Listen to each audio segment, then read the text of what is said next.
Halo semua, kembali lagi bersama saya Nadif. Nah, kita masuk ke pertemuan ketiga nih. Elemen dasar desain grafis. Nah, kita bahas garis dan bentuk. Nah, ini daftar isinya ya. Ada 4 hal yang akan kita bahas dari definisi, jenis-jenis garis, bentuk dasar, sama sketsa. Nah, pertama saya akan membahas definisi dan fungsi garis dalam desain grafis. Nah, dalam dunia desain grafis, garis merupakan elemen dasar yang penting. Garis tidak hanya merupakan jejak atau hasil dari titik yang bergerak, tetapi berperan besar dalam membentuk komposisi visual. Pada tingkat paling dasar, garis adalah elemen yang paling sederhana dari setiap karya desain. Garis dalam desain tidak selalu dilihat sebagai batas fisik yang terlihat, seperti batas gambar atau batas teks. Garis bisa menjadi ilusi atau arah pandang yang diciptakan melalui pemilihan elemen-elemen yang tersusun dalam suatu desain. Nah, apa sih garis? Garis adalah rangkaian titik yang terhubung yang membentang dalam satu dimensi. Dalam desain grafis, garis digunakan untuk menghubungkan memisahkan atau mengarahkan elemen-elemen lain dalam suatu desain. Garis juga dapat berfungsi untuk menciptakan bentuk atau kontur, serta menciptakan keseimbangan visual di dalam desain. Garis seringkali digunakan sebagai panduan mata untuk menavigasi berbagai elemen dalam desain. Nah, fungsi garis dalam seni desain grafis. Yang pertama ada pembatas ruang atau defining space. Garis dapat digunakan untuk membatasi atau mengelompokkan area tertentu dalam sebuah desain. Contohnya adalah kotak atau tabel dalam tata letak majalah, di mana garis horizontal dan vertikal digunakan untuk memisahkan bagian informasi.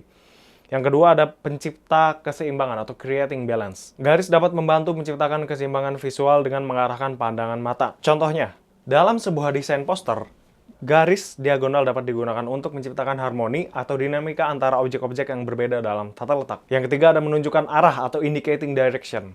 Salah satu fungsi utama garis adalah untuk mengarahkan mata penonton ke elemen-elemen penting dalam desain. Misalnya, garis panah dapat mengarahkan pandangan ke teks atau gambar yang harus diperhatikan lebih dahulu. Yang keempat, memberikan struktur atau providing structure. Garis membantu dalam menyusun dan menata elemen-elemen dalam sebuah desain grafis. Garis-garis grid pada tata letak website, misalnya, digunakan untuk memastikan bahwa konten disajikan secara rapi dan teratur. Yang kelima, pencipta tekstur dan pola atau creating texture and pattern. Kumpulan garis dengan jarak yang berdekatan dapat menciptakan tekstur atau pola.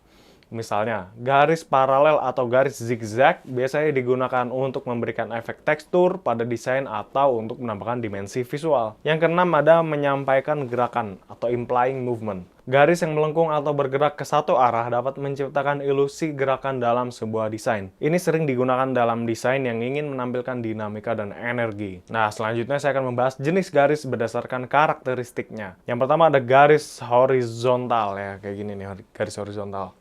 Garis horizontal cenderung memberikan kesan ketenangan, stabilitas, dan keseimbangan. Garis-garis grid pada tata letak website misalnya digunakan untuk memastikan bahwa konten disajikan secara rapi dan teratur. Yang kedua, ada garis vertikal. Ya, garis vertikal naik ke atas. Garis vertikal mengekspresikan kekuatan, keagungan, dan pertumbuhan. Ya, kalau kita bisa lihat di grafiknya, ada garis vertikal yang ke atas dan horizontal yang ke kanan, yang mendatar gini ya. Jadi kalau kita terapkan di bidang arsitektur nantinya, ketika kita memasang elemen-elemen yang horizontal gitu ya, horizontal yang gini. Misalnya ada istilah di arsitektur ada tali air contohnya ya. Tali air tuh ada yang garis-garis gini. Itu membuat rumah kita menjadi lebih lebar gitu. Nah, sedangkan garis vertikal itu membuat rumah kita menjadi lebih tinggi. Jadi misalnya rumah kita cenderung agak nyempit gitu ya, nyempit tapi tinggi. Nah, sebaiknya kita disarankan menambahkan garis-garis horizontal nih, supaya kelihatan lebih lebar.